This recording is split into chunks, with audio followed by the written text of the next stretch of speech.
que não é importante? Você sabia que o assunto das finanças na Bíblia é o segundo assunto mais falado? Se você ler a Bíblia inteira, o assunto mais mencionado na Bíblia, o segundo assunto, o primeiro é Deus Pai e o segundo é finanças. Incrível. E muitas igrejas não dão importância e não ensinam sobre isso. Obviamente hoje eu não vou falar nem de oferta, nem de dízimo, nada disso. Eu vou só revelar por que Jesus mandou o jovem rico vender tudo e dar para os pobres, né? Porque daí surgiram muita confusão na nossa mente. Mas nós não vamos falar de você ofertar, dizimar, nada disso. Nós vamos mostrar como é o coração de quem serve a Deus, amém? Só para você ter uma noção, na Bíblia existem 39 parábolas, ok? 11 delas, olha só, para você ver a proporção, fala de finanças. Então, o assunto número 1 no Novo Testamento é o reino de Deus. Mas o assunto número 2 da Bíblia, do Novo Testamento, também é finanças. Então a gente tem que dar importância. Pastor, olha só, uma vez fizeram essa pergunta para mim, né? Por que a gente tem que falar disso? Você acorda cedo e vai trabalhar por quê? Porque você quer uma vida melhor, sim ou não? Por que você vai para a escola estudar? Por que você vai para a universidade? Por que você muda de cidade? Ou seja, 90% das decisões que você toma na sua vida tem alguma coisa a ver relacionada com as finanças. Quem concorda? Então, se você não tem claro o que Deus pensa sobre as finanças e o que Jesus falou sobre isso, você vai cometer erros constantemente. Quem me compreende aí, diga amém. Você pode ficar a vida inteira tentando acertar e vai errar. A Bíblia é um livro de princípios. É tão simples. Se você descobre o princípio, você descobre uma chave. Quantos aqui descobriram chaves que destravaram a sua vida? São chaves. Diga comigo, princípios são chaves. Você achou Lucas 18:18? Vamos ler o texto?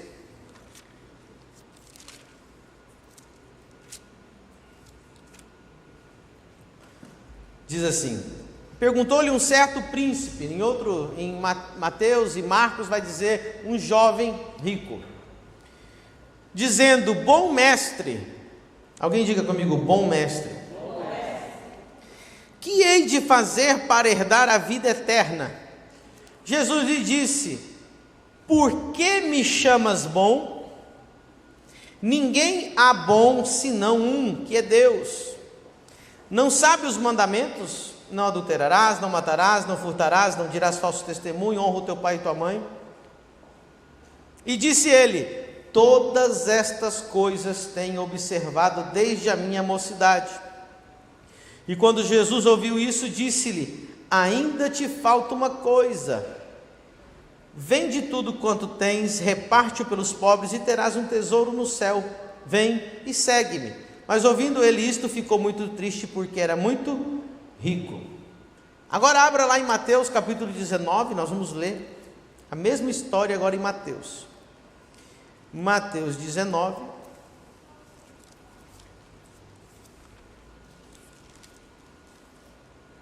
Verso 16. E eis que alguém aproximando-se disse-lhe: bom mestre, que bem farei para conseguir a vida eterna? E ele disse-lhe: por que me chamas bom? Não há outro bom senão um só, que é Deus. Se queres, porém, entrar na vida, guarda os mandamentos.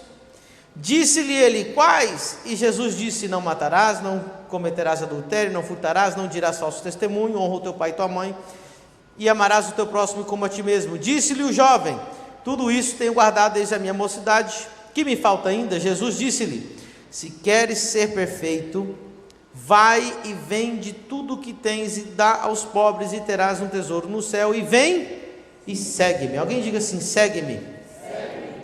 E o jovem, ouvindo esta palavra, retirou-se triste, porque possuía muitas propriedades. Disse então Jesus aos seus discípulos: olha aí, em verdade vos digo que é difícil entrar um rico no reino dos céus. E outra vez digo que é mais fácil passar um camelo pelo fundo de uma agulha que entrar um rico no reino de Deus. Os seus discípulos, ouvindo isso, admiravam-se muito, dizendo: quem poderá, pois, salvar-se? E Jesus, olhando para eles, disse: aos homens isso é impossível, mas a Deus tudo é possível. Levante a sua mão direita para o céu comigo e diga: Espírito Santo, eu abro a minha mente, o meu coração e o meu espírito para receber a sua palavra e receber a palavra que vai transformar minha vida, em nome de Jesus, amém. Você pode dizer glória a Deus? Queridos, o jovem rico estava preocupado em herdar a vida eterna. Isso era muito bom. Sabe o que a Bíblia diz? Que Jesus, quando viu o jovem rico, que você vai ver a mesma história em Mateus e Marcos e Lucas, quando Jesus vê ele, a Bíblia diz que Jesus o ama. Jesus sente algo profundo pelo jovem. Jesus o amou. Jesus ficou assim maravilhado pela fé e pela santidade e pela dedicação que aquele jovem tinha para com Deus. E aquele jovem disse: eu quero herdar a vida eterna, o que eu tenho que fazer? Então Jesus disse, você tem que cumprir os mandamentos, etc., viver a palavra de Deus. Ele disse: mas isso eu já tenho feito. Tudo isso eu tenho guardado desde a minha mocidade. Interessante que o jovem rico diz para Jesus: bom mestre. Isso aqui é importante nós frisarmos aqui, porque Jesus lhe confronta e diz: por que me chamas bom, se não há ninguém bom a não ser Deus? Havia algum problema em chamar Jesus de bom? De jeito nenhum. Então aqui eu vou mostrar algo para vocês. Diga comigo: Jesus o amou. Ou seja, Jesus sentiu algo, admirou a vida que aquele jovem levava. Mas quando ele disse bom mestre, aí é que Jesus ficou feliz. Entenda algo, Jesus fez uma pergunta para ele: por que me chamas bom? Não há bom senão um só, que é Deus. Isso é importante. Jesus estava testando o jovem rico. Houve um momento que Jesus perguntou aos discípulos: quem dizem que eu sou por aí fora? E os discípulos disseram: lá fora te chamam de Elias, de Jeremias, inclusive de João Batista ressuscitado, reencarnado. Aí Jesus diz: mas e vocês? Quem vocês dizem que eu sou? Pedro automaticamente respondeu: tu és o Cristo, o Filho do Deus vivo. Aleluia. Pedro, como discípulo, sabia muito bem. Pedro teve uma revelação tão profunda que Jesus disse: Pedro, é impossível pela carne e pelo sangue você ter descoberto isso. Porque ninguém na sua sã razão olha para um homem normal, de carne e osso, que come comida como a gente, que transpira, que precisa tomar banho, e diz para ele assim: você é o Deus Todo-Poderoso. Ninguém no seu são pensamento pode fazer uma coisa dessa. Então Jesus se maravilha a Pedro e diz: Pedro, isso não é uma revelação de carne ou sangue, essa revelação foi o Pai que te deu. E esse é o requisito para quem vai ser um discípulo de Jesus. Você não tem que viver da revelação dos outros, você tem que viver da revelação e a experiência sua. Porque quem não é discípulo, vive do que os outros falam, vive da experiência do outro, conta o testemunho do outro. Mas quem é discípulo, ele conhece Jesus na intimidade, e ele tem experiências, e ele tem o seu próprio testemunho. Qual é o seu testemunho? Qual é a sua história com Deus?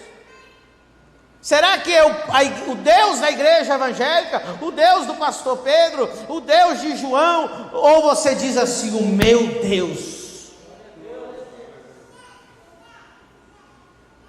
Jesus queria saber o que estava na cabeça do jovem rico. Será que ele teve a mesma revelação de Pedro? Alguém pode dizer glória a Deus? Glória a Deus. Só pode seguir a Cristo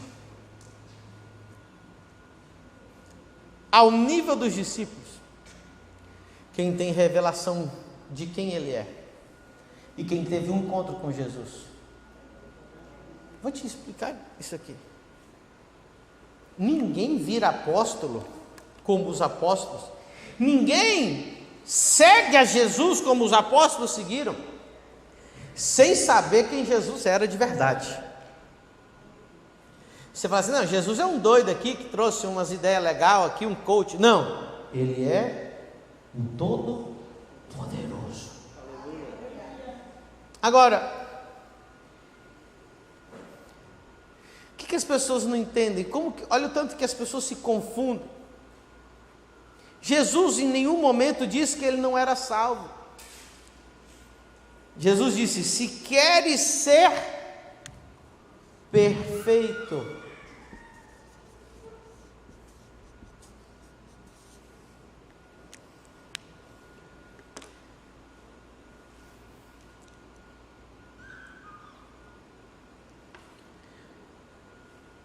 queridos, uma pergunta. Está no 10 mandamentos que você tem que dar tudo para os pobres? Então é requisito para ser salvo? Jesus não estava mais discutindo salvação com o jovem rico. O jovem rico respondeu, olha, tudo que o Senhor já disse aí dos mandamentos eu tenho feito. Só que Jesus queria levar o jovem rico além. Você nem imagina onde que Jesus queria levar ele.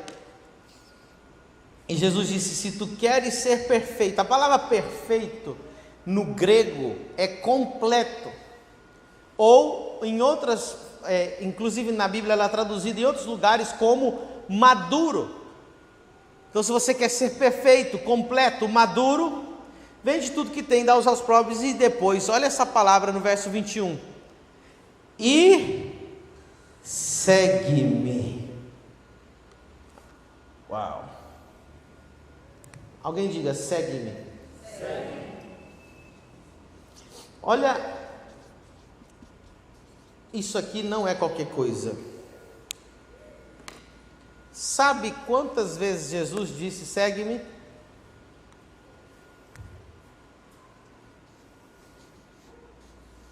Sabe para quantas pessoas Jesus disse, segue-me? 13. Jesus só disse segue-me para 13 pessoas.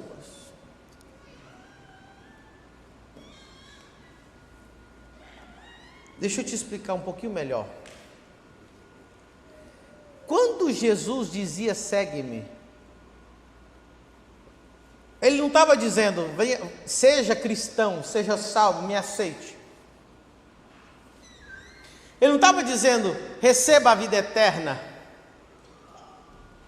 Quando o mestre, no tempo de Jesus, dizia para alguém, segue-me, ele estava convidando ele para ser um discípulo. Vou te dar para esclarecer, para você nunca esquecer o que eu vou te falar. O gadareno, quem já leu a história do gadareno? Que ele vivia no meio dos sepulcros, E quantos demônios tinha nele? Uma legião de demônios. Eu não sei se eles me falam, eu li em algum livro que uma legião eram 6.000, uma coisa assim. Não sei se era 5.000, não importa, mas eram milhares de demônios naquele homem, anos. Olha, ficava nu, ele quebrava as correntes que ele era amarrado, e ele pegava pedras e ele se cortava, e morava nos sepulcros, e ninguém conseguia amarrar ele. Que demônio, mas você imagina que coisa mais terrível. Misericórdia. Jesus, com poucas palavras, expulsa aquela legião de demônios daquele homem. Você já imaginou o tamanho do testemunho daquele homem? É grande, não é? Sabe o que o gadareno falou para ele, Cristiano? Senhor, deixe-me ir contigo. O gadareno, disse: Jesus, deixa eu te seguir. Sabe qual foi a resposta de Jesus?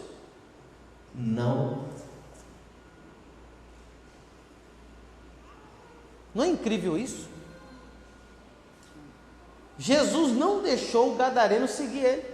O gadareno pediu: deixa eu ir. Deixa eu contar uma coisa para você. Aqui no Brasil, e não só no Brasil, em outros países também, nós pensamos que porque a pessoa tem um grande testemunho, ela tem ministério. Você já imaginou?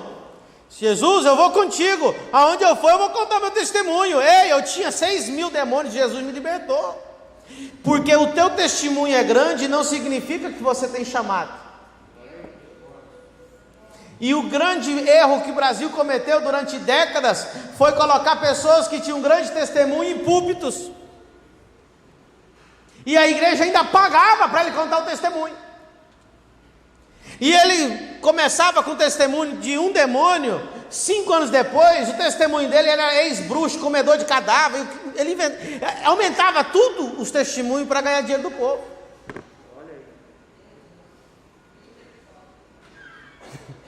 Você sabe o que eu estou falando? Alguém já ouviu o testemunho? Quem já comprou CD de testemunho aqui? Os crentes aí dos anos 90 sabem o que eu estou falando.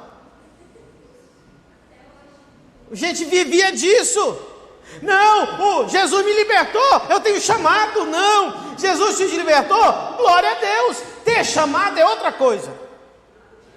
Nem todo mundo que tem um bom testemunho tem capacidade para ser um apóstolo, profeta, evangelista, um mestre, um pastor. Porque na hora de Jesus chamar os discípulos, Jesus não chamou qualquer um de qualquer jeito. Todo mundo é chamado para a salvação, todo mundo é chamado a servir a Jesus, mas para ser um dos apóstolos de Jesus, Jesus que escolheu. Então, quando Jesus disse para o jovem rico: segue-me. Irmão, olha o 21 de novo.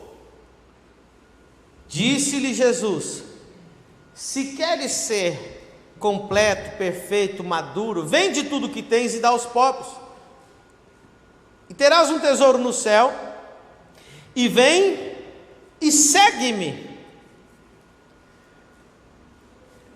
Prepara o teu coração para você entender isso agora. Jesus estava chamando o jovem rico para ser o 13º discípulo de Jesus, o que ia ser o substituto de Judas. Porque Jesus não dizia segue-me a ninguém, até quem pediu para seguir ele falava que não. Mas para esse jovem rico, qual ele amou, ele chamou ele para ser um dos apóstolos. Porque Jesus, se você ler a Bíblia, não vai dizer para nenhum dos apóstolos: venha ser meu apóstolo. Não, somente dizia para eles? E se você ler o Novo Testamento inteiro, ele não diz isso para mais ninguém, só para o jovem rico. E qual era o requisito para ser um discípulo de Jesus? Naquele tempo, naquela hora, daquele jeito, para ser um apóstolo, tinha que largar tudo, porque eles iam de cidade em cidade, de aldeia em aldeia, e aqueles que tinham que seguir Jesus, de cidade em cidade, de aldeia em aldeia, não poderiam estar amarrados a nada, e tinham que depender dele. Quem consegue entender isso? O requisito de vender tudo e dar aos pobres nunca foi um requisito de salvação. Quem está entendendo? Porque se para ser salvo a pessoa não pode ser rica, a Bíblia é incoerente. Que Jesus não foi na casa de Zaqueu? Zaqueu não era rico? Por que Jesus não disse para Zaqueu vender tudo? Zaqueu, ele entrou lá e falou: a salvação chegou nessa? Ele falou: vende tudo?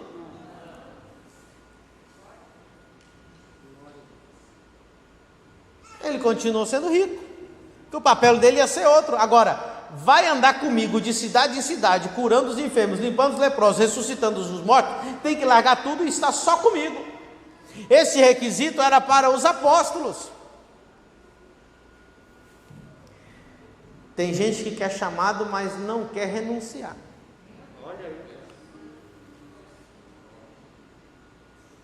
Eu não conheço nenhum verdadeiro apóstolo, verdadeiro, que não tenha largado tudo. Eu sou juiz, coach, jogador de futebol e apóstolo. Tudo não existe. Quem está entendendo?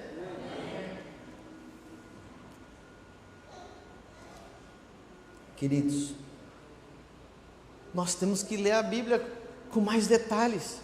Olha isso aqui. Ele não disse da salvação, ele falou: vem aqui para você ser perfeito, segue-me para você ter um tesouro. Agora, a continuação dessa história que vai te deixar arrepiado. Porque no verso 27, o nosso irmão Pedro é daqueles que não consegue ficar quieto, né? Não é? Olha o que Pedro faz. Então Pedro respondendo disse-lhe: eis que nós deixamos tudo. Olha aí. Então Pedro está dizendo: olha, porque o jovem rico foi embora. Só que o jovem rico foi embora rápido demais. O jovem rico não continuou a história.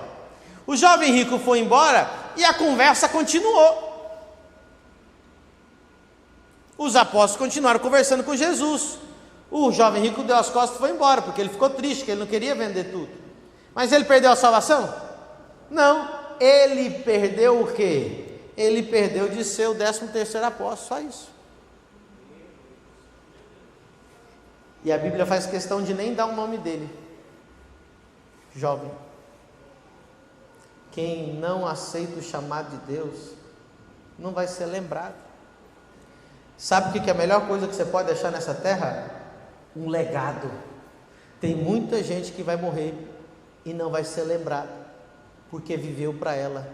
Diga comigo: a vida é uma oportunidade de servir a Jesus. Quem serviu a Jesus ganhou a vida. Quem não serviu a Jesus perdeu a vida. Se você crê nisso, vamos dar um aplauso a Jesus, amém?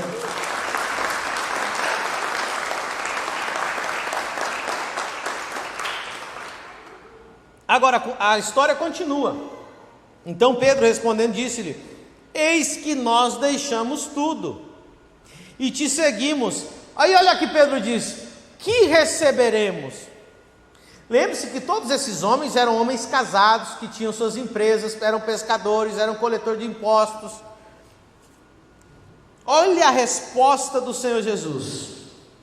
Jesus disse-lhes: em verdade vos digo, que vós que me seguistes, vós apóstolos, quando na regeneração o Filho do Homem se assentar no trono da sua glória, também vos assentareis sobre 12 tronos para julgar as 12 tribos de Israel. E todo aquele que tiver, olha o verso 29, e todo aquele que tiver deixado casas, ou irmãos, ou irmãs, ou pai, ou mãe, ou mulher, ou filhos, ou terras, por amor do meu nome, receberá 100 vezes tanto e herdará a vida eterna. Então o jovem rico foi embora rápido demais. Se ele continuasse na conversa, ele não deixou nem Jesus terminar a conversa. Porque os discípulos falaram: olha, nós largamos tudo, eu larguei minha empresa, eu larguei meu barco, eu estou aqui, não tem mais nada, agora eu dependo só de ti, Senhor Jesus. O que eu vou ter em troca? E Jesus disse: nessa vida, 100 vezes mais o quê? Amor, alegria? Não! Casas, está lá, ó. 100 vezes o quê? Casas, irmãos, irmãs, pai, mulher, terras. Aí eu fiquei encabulado. Falei: Senhor, o Senhor prometeu dar 100 vezes mais do que eles largaram para te seguir. Eu fiquei pensando, quando é que Deus deu 100 vezes mais para os discípulos? Casas, terras, irmãos, irmãs, quando é que isso aconteceu, Jesus? Nessa vida, ele falou, aqui na terra, antes de vocês morrerem, vocês vão receber em riquezas, em casas, em terras, 100 vezes mais. Aí eu fiquei com essa mesma cara que você ficou. Como assim?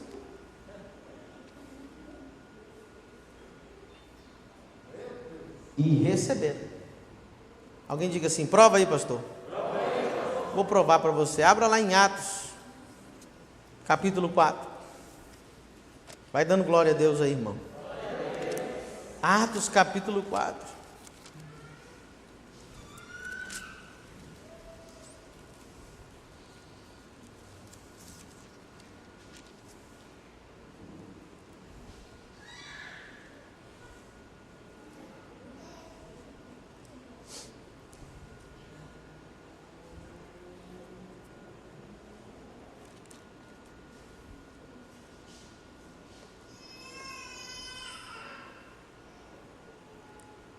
Desculpa, Atos capítulo 2.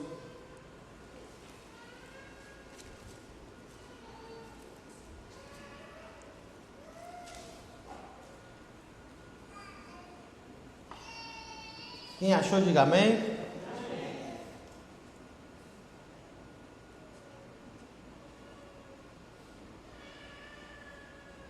Só mais um pouquinho.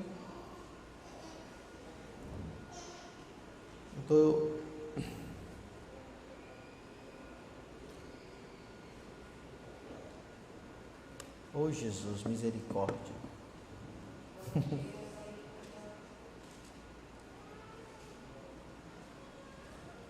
Já vou achar aqui. Eu tenho mania, irmão.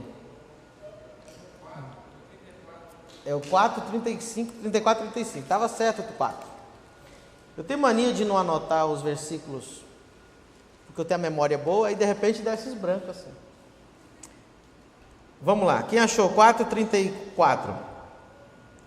Não havia, pois, entre eles necessitado algum, porque todos, digam comigo, todos, os que possuíam herdades ou casas, vendendo-as, traziam o preço do que fora vendido e o depositavam aonde?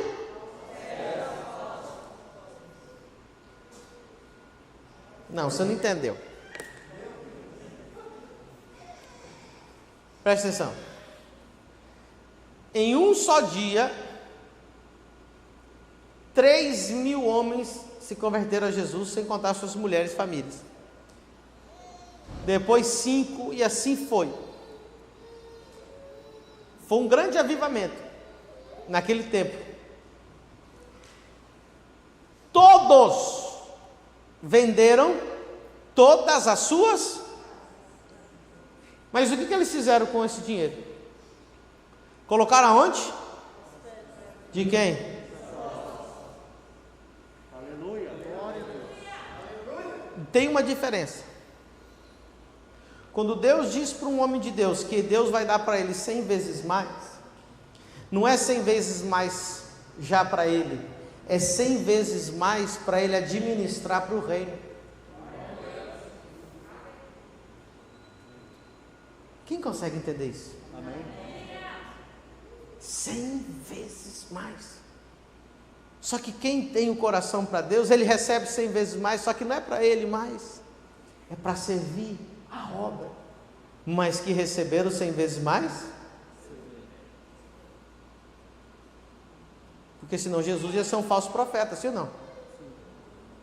Levaram aos pés dos apóstolos, e a Bíblia não diz. Era para eles, era para quem? Para os? Mas eles colocaram isso o quê? Para a obra. Não é extraordinário isso? Jesus cumpriu a palavra dele. Mas aqui existe uma palavra que você talvez não tenha percebido, porque parece que essa promessa é só para aqueles discípulos, mas não. Quando você olha o texto, olha que coisa maravilhosa. Olha lá de novo, Mateus 19.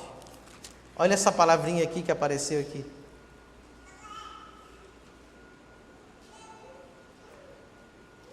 Verso 29. Porque olha só, o 28, Jesus disse: vós que me seguistes vão ter 12 tronos para julgar Israel. Amém? O versículo 28 é uma promessa só para os 12 apóstolos de Jesus. Qual que é a promessa? Vocês vão ter 12 tronos. O versículo 29 não é só para os apóstolos. Olha o que a Bíblia diz: e todo aquele que tiver deixado, diga comigo, todo aquele. Ou seja, a promessa do 29 não é só para os apóstolos, a promessa do 29 é para todos nós. É para todo aquele. Agora eu fico espantado, porque a Bíblia diz 100 vezes mais. Aquele que deixa qualquer coisa por Jesus. Eu nunca vi um verdadeiro apóstolo que não tenha largado tudo para seguir a Jesus, mas ele traz a recompensa. Não é maravilhoso isso? Queridos, olha, quando você olha para a Bíblia, você vê os apóstolos, você vê os profetas do Velho Testamento, eles tinham algo em comum. Eles tinham que depender de Deus. Você vai lembrar a vida de Elias. Por que que Elias não simplesmente estava lá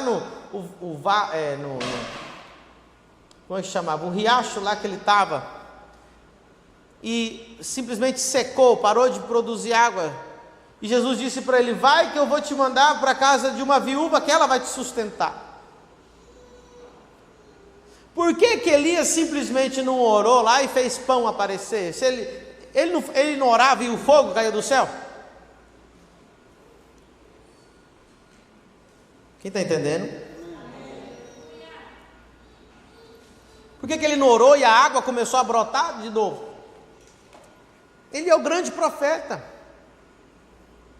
Diga comigo, um verdadeiro profeta não tem autorização de usar a sua unção para se suprir.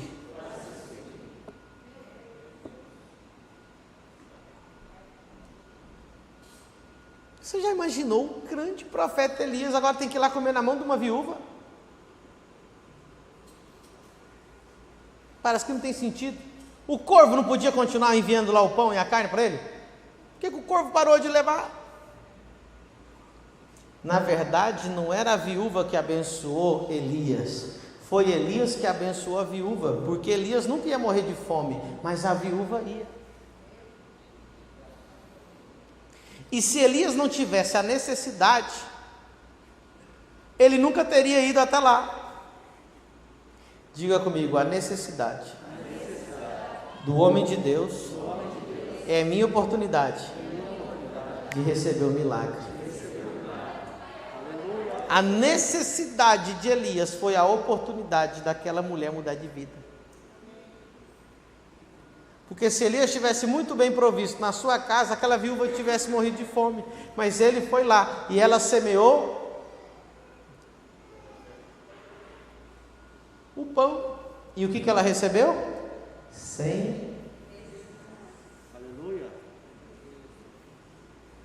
Quem consegue entender isso? Aleluia. Jesus mantinha 12 ministérios a tempo integral. E como que ele fazia isso? Com mulheres que sustentavam o seu ministério. Jesus, durante o seu ministério, ele ia lá fabricar cadeira. Como que Jesus vivia? Das ofertas.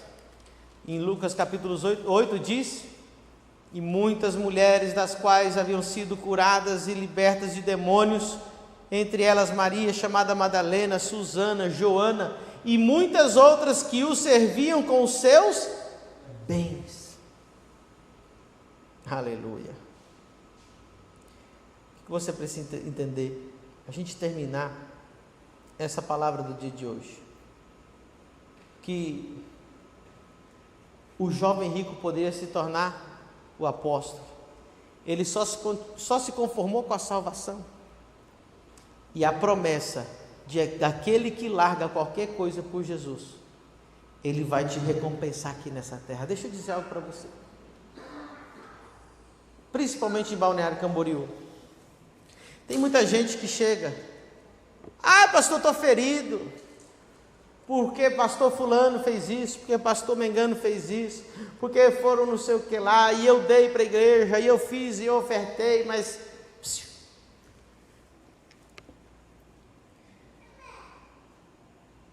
Deixa eu dizer algo. Deus não fica devendo nada para ninguém. Agora, se você fez para o homem para se aparecer, problema é seu. Ah, porque o pastor lá não sei o que. Irmão, quem fez para Deus com o coração certo, a recompensa vem do céu.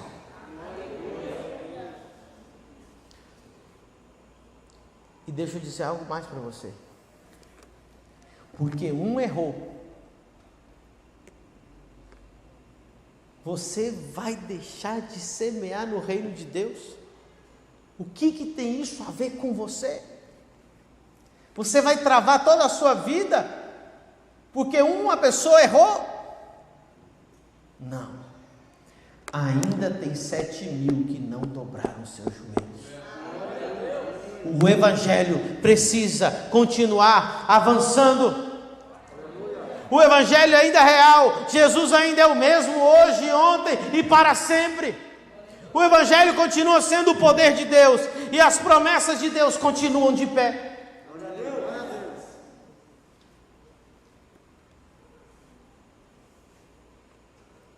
Vou dizer a última coisa. Qual que é o ministério do rico? Sabe que rico tem ministério? Porque Jesus tinha vários discípulos ricos, entre eles tinha 2.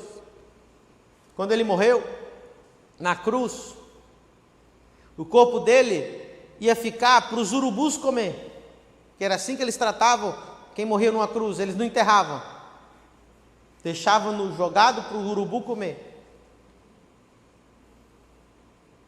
Então apareceu um homem chamado José de Arimateia, rico, poderoso, influente, e disse para Pilato: eu quero o corpo.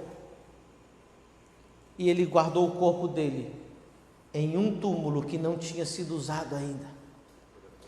No mesmo texto, no mesmo versículo depois, diz que apareceu Nicodemos com 70 quilos de aloés e espécies, que são óleos essenciais, mirra, incenso e outros, que eram usados para embalsamar os corpos, 70 quilos, equivalente a 4 anos de salário. Aquilo ali podia embalsamar 100 pessoas, mas ele levou só para Jesus. Qual que é o ministério do rico? Diga comigo: cuidar do corpo de Cristo.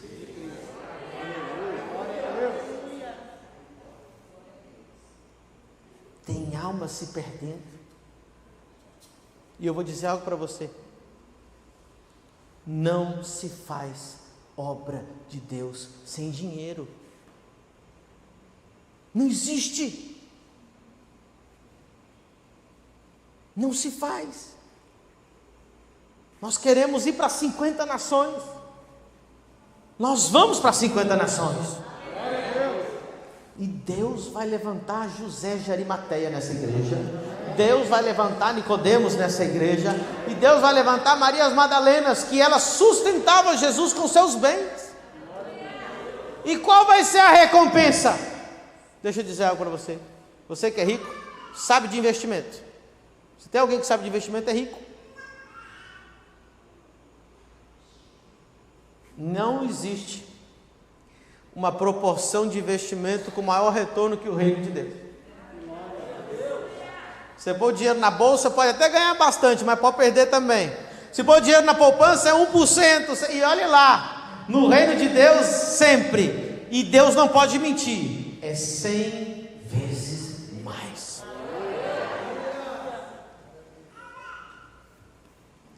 Mas não faça para receber 100 vezes mais. Não faça por isso. Faça, porque a Bíblia diz assim: como irão se não há quem pregue? Desculpa, como ouvirão se não há quem pregue? E como pregarão se não há quem envie? Nos próximos anos, nessa igreja, nós vamos preparar apóstolos, profetas, evangelistas, pastores e mestres, que estão vindo de muitas nações se formar aqui, nesse prédio aqui, ó, esse mezanino aqui, são dormitórios que nós estamos construindo.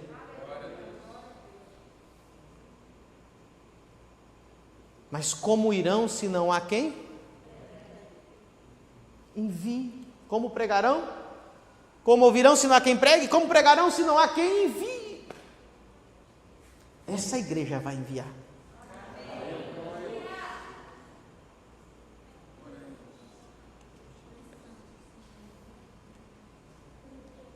Eu não sabia que era hoje que eu ia falar isso, mas eu vou falar.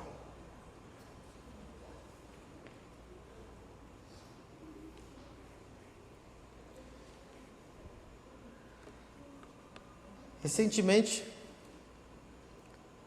um irmão chegou para mim e disse: pastor, eu entrei no site dos Gideões e lá diz que eles alcançaram 48 nações, onde eles estavam cuidando de missionários. Estavam. Depois de todos os escândalos, esses missionários, quase todos perderam tudo que estavam no seu sustento.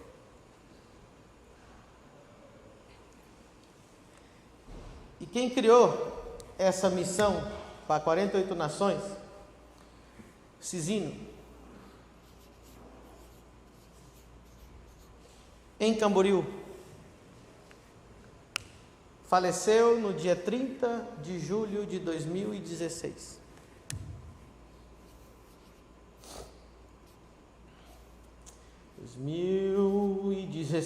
Estou nervoso.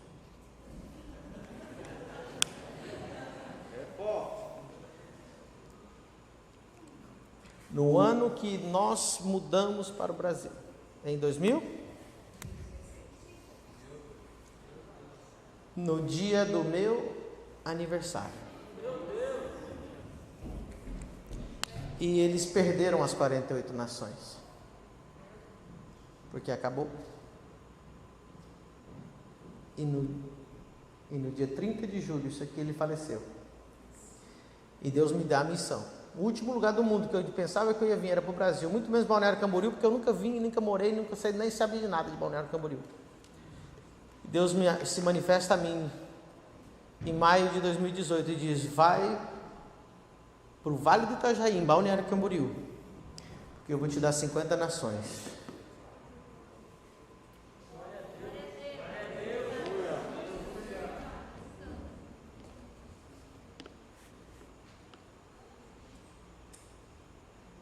É Deus falando, irmão. Isso aqui eu fiquei sabendo umas semaninhas atrás. Coincidência? O que você vai fazer? Alguns têm que ir. Eu sou como um dos 12 apóstolos. Eu aceitei o chamado. Eu larguei tudo. Literalmente. Eu vou. Só existe 2 categorias de chamado na igreja. Estão os que vão. Se você não é dos que vai, no mínimo você tem que ser dos que. Quem não vai nem envia, irmão, é sanguessuga só. Só atrapalha, só reclama, só quer ser servido. Ninguém foi chamado para ser servido, nós fomos chamados para servir. Eu espero que essa palavra tenha entrado profundamente no teu coração.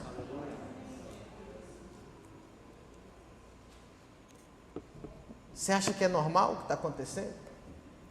Deus trazendo de todos os lugares do Brasil, e agora começou do mundo, para virem morar aqui, por causa dessa igreja. Você acha que é normal que semana passada nós demos um curso para 1000 alunos na Europa? Aí quando eu fui ver, já tinha alcançado a África, tinha alcançado Moçambique e Angola, que falam português. Não é coincidência. Talvez você ainda não tenha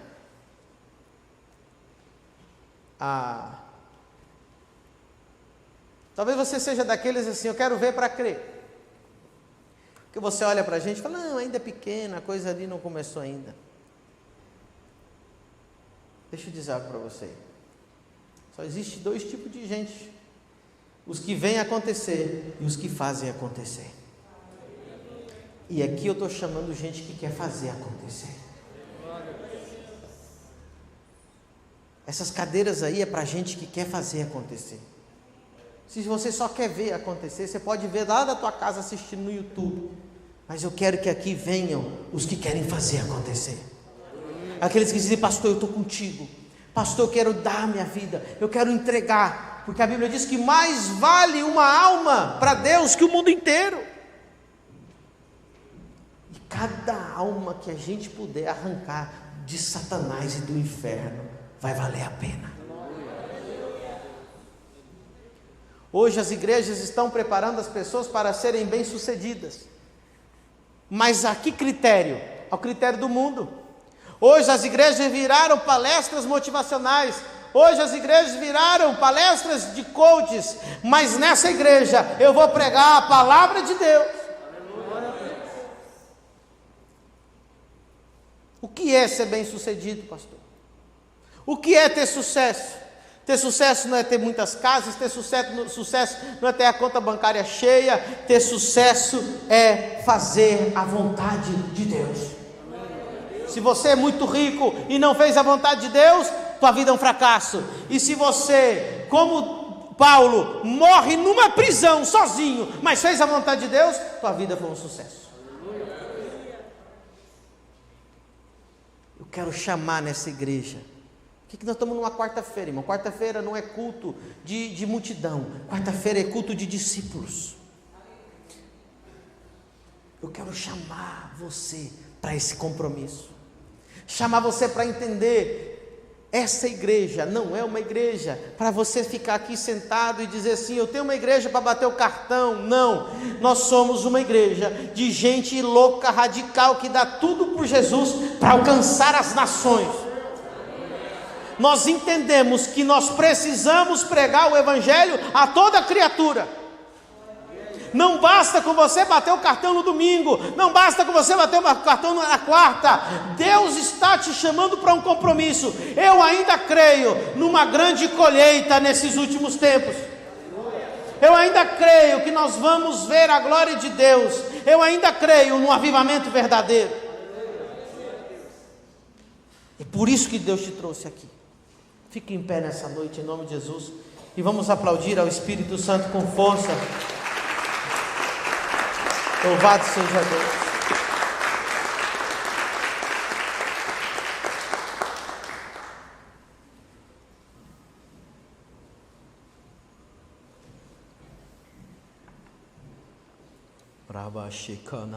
Queria a música. Feche teus olhos.